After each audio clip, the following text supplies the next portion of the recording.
I have been using this for a while now, so I figured I would share some thoughts, the way I would explain it to a friend who is actually trying to sleep better and not just read a bunch of claims online. At a basic level, it is a memory foam mattress that is meant to feel soft on top, while still holding you up underneath.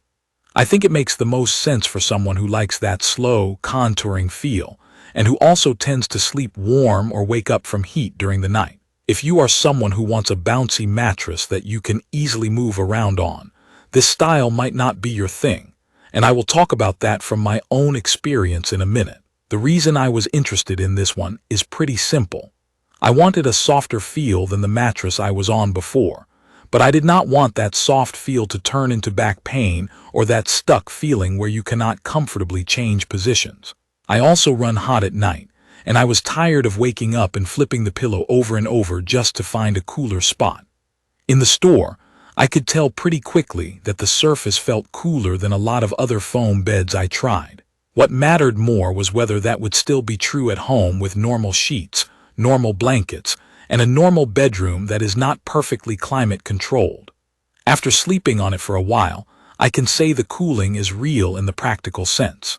The top does not feel cold, but it does feel less heat trapping. I still use bedding like a normal person, and I still have warm nights, but I am not waking up with that overheated, sweaty feeling as often. The mattress does not magically erase heat, but it does not seem to hold on to it the same way my older foam mattress did. The look and build are pretty straightforward. It is a thick mattress with a substantial feel when you try to move it. It is not the kind of thing I want to carry upstairs alone. The cover has a clean, finished look, and on mine there is a zipper which has been more useful than I expected. Real life is messy. Spills happen. If you have kids, pets, or you just drink water in bed, that zipper cover matters. I have taken the cover off and cleaned it, and it made that whole situation way less stressful than trying to spot clean a mattress surface. The feel is what most people will care about. The soft name is accurate, but it is not the same as a pillow top that just collapses. When I lie down, I sink in a bit, and then it kind of holds me in place in a supportive way. The pressure relief is noticeable on my shoulders and hips, especially when I am on my side. I tend to rotate between side sleeping and back sleeping. On my back, it keeps my lower back from feeling like it is floating, which is something I get on mattresses that are too soft. On my side, I get less pressure on my shoulder compared to firmer beds. That said, there is a trade-off. Memory foam has that slower response, and this mattress definitely has it. If you like to switch positions quickly, you might feel like you are pushing your way out of an imprint. I can move around fine, but it is not the same as a springy mattress where you just roll and you are there. I noticed it most when I was tired and trying to shift without fully waking up. It is not a deal breaker for me, but it is part of the personality of this mattress. Setup at home was simple in the sense that there is not much to assemble, but it is physically awkward. It is heavy, and it is floppy in that foam mattress way where it bends when you do not want it to. I needed help getting it positioned. Once it was on the frame, it sat flat and felt stable. I did not have any weird odor that lingered for days, but I did give it time to breathe with the windows open, just because that is what I do with any new mattress. Daily use is where I started appreciating the practical stuff. One thing I notice every night is motion isolation. I sleep with another person, and I can feel a huge difference when someone gets in or out of bed. On our old mattress, I would wake up when the other side moved. On this one, that movement is muted. It is not like nothing happens, but it is dramatically reduced. If you have a partner who gets up earlier than you, or you have kids who climb into bed, that reduction in movement is the difference between waking up fully and staying asleep. Edge support is a mixed experience. When I sit on the side to put on socks, it compresses more than a traditional spring mattress. Lying near the edge feels better than sitting, but it is still not the strongest edge I have tried. I do not feel like I will roll off, but if you rely on a very firm edge to get in and out of bed, you will notice the softness there. Let me talk about temperature again in a real bedroom context.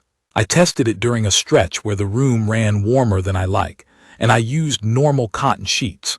The surface stayed more comfortable than other foam mattresses I have slept on. I still prefer keeping the room cool, and I still use breathable bedding because that matters more than people admit. But as a baseline, the mattress does not add to the problem the way some foams do. I also notice that it feels cooler when you first get into bed, and then it settles into a neutral feel, not hot. The biggest win for me is fewer wake-ups from overheating. Support over time has been steady for me so far. I have not had that feeling where a soft mattress starts out comfortable and then slowly turns into a dip that messes with your back. I rotate my sleeping position naturally, and the foam seems to rebound overnight. I have paid attention to how my neck and lower back feel in the morning, because that is always the real test. I have had fewer mornings where I wake up stiff. It does not fix everything, but it has reduced that nagging discomfort I used to blame on getting older, when honestly it was probably my mattress. Since I review tech, people always ask about smart features and apps, so I want to be clear. This mattress itself is not a connected device. There is no mobile app that controls it, there are no settings to adjust, and there is nothing to charge. In daily life, that is actually kind of refreshing. The closest thing to a real-life workflow is just choosing the right bedding and keeping the cover clean. If you want tracking, you would be looking at a separate sleep tracker or a smart thermostat, not something built into the mattress. A few more practical notes from using it. It is quiet. No squeaks, no creaks. The surface feel is consistent and it does not bunch up or shift. If you like the feeling of being hugged by the bed, you will probably like it. If you prefer sleeping more on top of the mattress rather than in it, I would try it carefully before committing, because the contouring is a big part of what it is. My overall impression is that it fits a specific kind of sleeper. I think it works well for side sleepers who want pressure relief, couples who care about motion transfer, and people who run warm and want a mattress that does not trap heat as aggressively as older-style foam beds. The limitations are also clear. It is heavy, it is not very bouncy, the edge is softer when sitting, and that slow foam feel is either comforting or annoying depending on your preference. If you have questions about how it feels in a certain sleep position, or what kind of bedding I found works best with it, leave a comment and I will try to help based on what I have actually experienced. I will post full information about the Tempur-Pedic LuxBreeze 2.0 soft mattress in the comments section. See you in the following videos.